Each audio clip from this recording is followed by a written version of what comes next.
So here we have imported the pandas and we have imported the data set. Now the basic function is df.head. To get the value म्हणजे ह्याच्यातून आपल्याला first 5 observations भेटतात. तर आता पायथनचं कसं आहे की इंडेक्स कशापासून सुरू होते 0.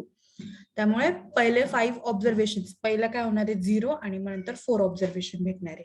बाय डिफॉल्ट म्हणजे जर इथे आपण पॅरेंथेसिस मध्ये जर सपोज मी 10 व्हॅल्यू ऍड केली तर ती मला 10 ऑब्झर्वेशन्स देणार आहे. ओके, आणि जर मी त्याच्यामध्ये काहीच व्हॅल्यू ऍड नाही केली तर by default it will give me only 5 value. Okay, similarly आता मला लास्ट 5 ऑब्झर्वेशन हवे असतील तर डेटा डॉट टेल. ठीक आहे, आता मला पाहायचंय की माझा डेटा किती डायमेन्शन आहे त्याच्यामध्ये. सो मी एन डिम म्हणजे माझा डायमेन्शनल डेटा मी पाहणार आहोत. सॉरी डीएफ, आता डेटा नाही, ज्या व्हेरिएबल मध्ये मी जेव्हा डेटा लोड केलाय ना इथे तेव्हा त्यावेळेस मी डीएफ नाव दिलेलं आहे. त्यामुळे म्हणून इथे मला तर डीएफ लिहावं लागेल प्रत्येक वेळी. तर मग डीएफ डॉट एन म्हणजे माझं डायमेन्शनल म्हणजे डायमेन्शन म्हणजे काय 2 डायमेन्शनल म्हणजे काय कॉलम्स आहेत आणि रोज आहेत. ओके, ते त्याच्यानंतर आता मला पाहायचंय की त्याच्यामध्ये शेप म्हणजे त्याच्यामध्ये किती नंबर ऑफ रो आणि किती नंबर ऑफ कॉलम्स आहेत. तर 15 कॉलम्स आहेत आणि एवढे रोज आहेत. ठीक आहे, हे समजतं. आता मला पाहायचंय की त्याच्यामध्ये कॉलम्स किती आहेत. ओके, कॉलम्स मला पाहिजेत. Spelling mistake. कॉलम्स तर हे ID, name, sex, age, height, weight, team, NOC, games हे सगळे काय आहेत कॉलम्स आहेत. ही कॉलम्सची नाव आहेत माझ्या डेटामधले. ठीक आहे, आता मला पाहायचंय की माझा डेटा मला इन्फो हवी आहे मला की माझ्या कॉलम मध्ये जेवढे काही कॉलम्स आहेत तर त्याच्यामध्ये डेटा टाइप्स काय काय आहेत. ठीक आहे, तर जेव्हाच मी डेटा डॉट इन्फो करते त्यावेळेस मला कळते की आयडी आहे तो इंटिजर आहे, नेम इज ऑब्जेक्ट. ऑब्जेक्ट मध्ये काय असतं स्ट्रिंग आणि बुलियन व्हॅल्यूज असतात आणि बाकी इंटिजर, फ्लोट आणि ऑब्जेक्ट. ज्युपिटर नोटबुक मध्ये ज्यावेळेस आपण युज करतो ना त्यावेळेस डेटा टाइप हे फक्त 3च असतात, इंटिजर, ऑब्जेक्ट आणि फ्लोट. ऑब्जेक्ट म्हणजे काय तर त्याच्यामध्ये स्ट्रिंग, बुलियन व्हॅल्यूज जे आहेत ते ऑब्जेक्ट मध्ये येणार आणि आपला इंटिजर आणि फ्लोट. ठीक आहे, आता मला डिस्क्राईब करायचा आहे माझा डेटा. डिस्क्राईब मध्ये काय होतं की जो काही आपल्या डेटामध्ये न्यूमरिकल कॉलम्स जे असतील ना त्याच्यावरतीच हे डिस्क्राईब फंक्शन यूज केलं जातं. ठीक आहे, apply only for numerical data. तर हे काय देतं तर मला माझ्या ह्याच्यातले माझ्याकडे जेवढे काही कॉलम्स आहेत न्यूमरिकल कॉलम्स तर त्याच्याबद्दल मला मीन, मीडियन म्हणजे mean, maximum value, minimum value, standard deviation, हे 25%, 50%, 75% हे काय क्वार्टाईल्स आहेत. ते मी थोडं पुढे सांगते, पण आधी हे एवढं ठेव की डिस्क्राईब मध्ये आपल्याला ही सगळी व्हॅल्यू भेटते. काउंट पण भेटते बरोबर की किती नंबर ऑफ रोज आहेत ते. Okay, maximum value, minimum value, mean आणि स्टँडर्ड डेव्हिएशन आणि हे क्वार्टर्स आहेत Q1, Q2, Q3. ठीक आहे, म्हणजे 25%, 50% आणि 75%. म्हणजे आता इथे दिले 25%. एज काय दिली तर 21. म्हणजे माझा जो डेटा आहे पूर्ण त्याच्यामधल्या 25% जो डेटा आहे त्याची एज ही 21 पेक्षा कमी आहे, 21 वर्षांपेक्षा कमी आहे. बरोबर, आता इथे दिलंय 50% आहे, 50%. दॅट मीन्स Q2 क्वार्टाईल 2 म्हणजे आणि ते एजचं दिलंय ते 24. म्हणजे माझा जो 50% डेटा आहे त्याची जी एज आहे ही 24 किंवा 24 पेक्षा कमी आहे. बरोबर, त्याच्यानंतर 75 ही क्वार्टाईल 3 Q3 म्हणतो आपण ह्याला. म्हणजे माझा 75% जो डेटा आहे ह्याची एज काय 28 किंवा 28 पेक्षा कमी. तर सिमिलरली एज साठी, हाईट साठी, वेट साठी. आता हे इयर अँड आयडी, ऍक्च्युली हे आयडी हा पण कॉलम ड्रॉप करायला पाहिजे कारण की त्याची आपल्याला काहीच गरज नाही. आयडीची फक्त इथे ऍडिशन झाली आणि इयर ऑल्सो. इयरची म्हणजे हे दोन आयडी आणि इयर हे दोन अननेसेसरली कॉलम आहेत. पण हा एज, हाईट आणि वेट ह्याच्यातून आपल्याला इन्फॉर्मेशन मिळते की जो काही माझा डेटा आहे त्यातला 25% डेटा आहे ज्याची एज काय आहे 21 इयर्स आहे किंवा त्याच्यापेक्षा कमी आहे. सिमिलरली 50% डेटासाठी 24, 75% डेटासाठी 28. ओके, आता मला माझ्या डेटामध्ये डुप्लिकेट व्हॅल्यू आहे का नाही ते पाहायचं. तर डेटा डॉट डुप्लिकेट ह्याला ईडी लावायचं आणि डॉट सम देऊयात आपण, म्हणजे आपल्याला कळते की 1385 एवढ्या रोज काय आहेत माझ्या डुप्लिकेट्स आहेत. बरोबर. आता मला त्या डुप्लिकेट्स व्हॅल्यू म्हणजे काय की पूर्ण रो रिपीट झाली, नुसतं एक कॉलम नाही तर पूर्ण रो रिपीट झाली, ते काय झालं डुप्लिकेट. ओके, तर मला सपोज ते ड्रॉप करायचं असेल तर डेटा डॉट ड्रॉप अंडरस्कोर. आता इथे डुप्लिकेट्स लिहायचा, म्हणजे स्पेलिंग मध्ये थोडेसे चेंजेस आहेत. वरती जर तुम्हाला फक्त डुप्लिकेट किती आहे ते फाइंड आउट करायचं असेल तर इथं ईडी लागतो आणि खाली जर ज्यावेळेस आपल्याला त्यांना ड्रॉप करायचं त्यावेळेस आपल्याला काय लागतं ES. ओके,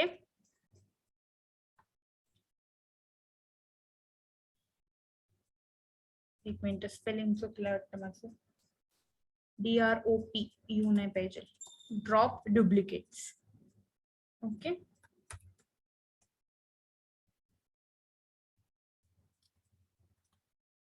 हे रन झालं, हे रन होत आहे आणि मग आपण परत इथे वरचं फंक्शन यूज करू शकतो की डुप्लिकेटेड व्हॅल्यू आहेत का नाही. डॉट मी ते कर्नल वर जाते आणि सगळं रिस्टार्ट आणि रन ऑल करते.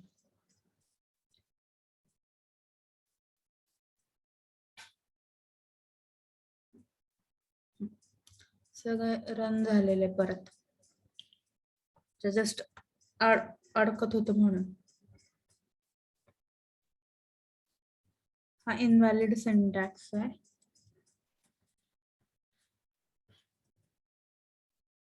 इथे सम यूज केले ना, drop duplicates. Okay, duplicate drop झाल्यात आपल्या आणि मग इथे आपण सम केलं, परत एकदा वरच फंक्शन केलंय.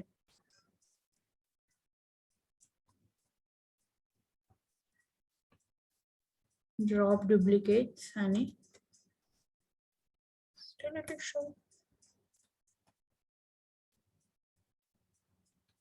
df इज इक्वल टू, आता परत df डॉट डुप्लिकेट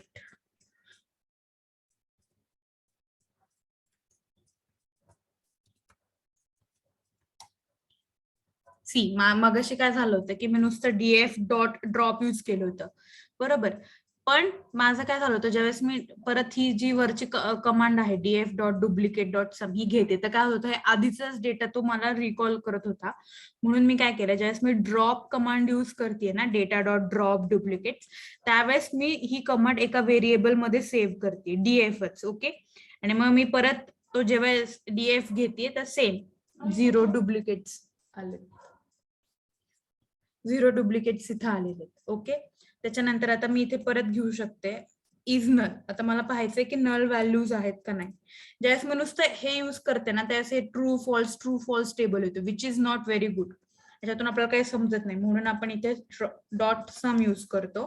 त्यामुळे इथे we get a direct answer की बाबा एज मध्ये this much of duplicates are present, right. आता हे जे डुप्लिकेट्स आहेत these numbers are really huge, so we can't directly remove those numbers, right? Because जरी आपला रूल काय आहे की जर आपला टोटल डेटा आहे त्याच्यापैकी 10% we can remove or we can drop, but not all, right? तर आता आपण डायरेक्टली हे ड्रॉप नाही करू शकत, सो इथे फक्त आपल्याला पाहायचंय. ओके, आता another method is data dot is N A. Similar method जी ह्याच्यासाठी यूज होती नल व्हॅल्यूज फाइंड आउट करण्यासाठी. So null value find out करण्यासाठी there are two method, is null और इज एनी. जर आपण डॉट सम यूज नाही केलं तर ट्रू फॉल्स टेबल येईल. ओके, आणि जर आपण डॉट सम यूज केलं तर आपल्याकडे we will get a one value directly. ठीक आहे, आता इन्फो झालं, डिस्क्राईब झालं, इज नल झालं, डुप्लिकेट्स झालं, कॉलम शेप अँड डायमेन्शन. आता अजून काय, count also same, df dot counts.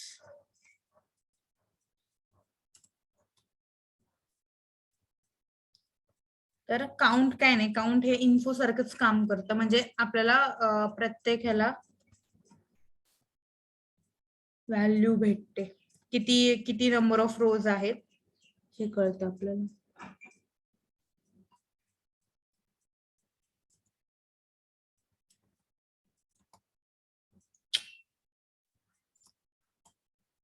ते एकदा रन झालंय ना म्हणून ते परत परत रन होत नाही. काउंट हे इन्फो सारखंच काम करतं, फक्त नंबर ऑफ रोज वगैरे ते भेटतं. आता डेटा आहे आणि मला एखाद्या ह्याच्यामधले, सपोज मी आता कॉलम्स कॉल करते, मला पाहिजे की माझ्या ह्याच्यामध्ये कोणते कॉलम्स आहेत.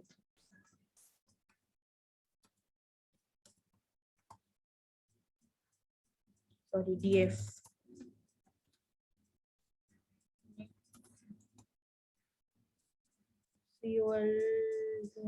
बरोबर. तर कॉलम्स COLUMNS.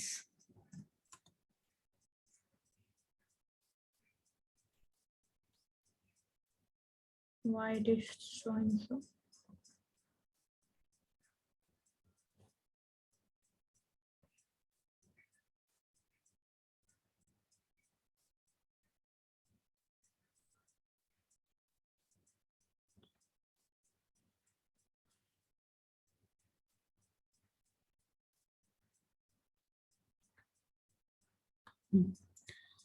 इथे परत आता माझ्याकडे मी जेव्हा डेटा डॉट कॉलम्स केलं तर माझ्याकडे कॉलमचे हे आलेले आहेत, सगळे नाव आले.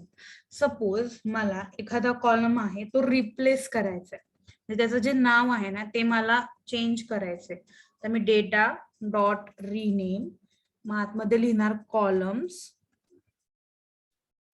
इज इक्वल टू, मग आता इथे डिक्शनरी यूज करायची आणि जे पण आहे, सपोज आता हा नेम आहे, हे मी इथलं कॉपी करते. म्हणजे ऍज इट इज आपण टाईप पण करू शकतो, पण मग ते सेम टाईप व्हायला पाहिजे. आणि मग हे सिरीज आणि जे नाव द्यायचे, सपोज मला द्यायचे की नेम इन स्मॉल लेटर्स और नेम 2, तर मी ते रन करू शकते. आणि in place is equal to true, PLAC in place is equal to true. अच्छा, इथे माझं चुकलंय स्पेलिंग.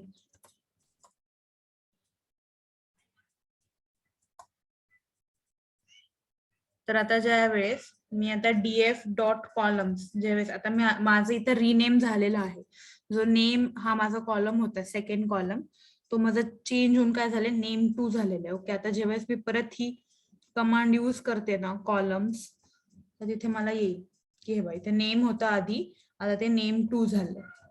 ओके, तर ही same command data dot rename columns is equal to, मग इथे ही आपण एक डिक्शनरी डिफाईन केली ना, मग ह्याच्यामध्ये तू दुसरे सुद्धा इझिली ऍड करू शकतोस, की सपोज एज आहे. ओके, मग त्याला इथे परत दुसरं नाव दिलं की सपोज एज 1 2, हे सुद्धा आपण करू शकतो. इथं आलं वरती आधी एज होता, तर ते काय झालंय एज 1 2. सो हे कॉलम रिनेम.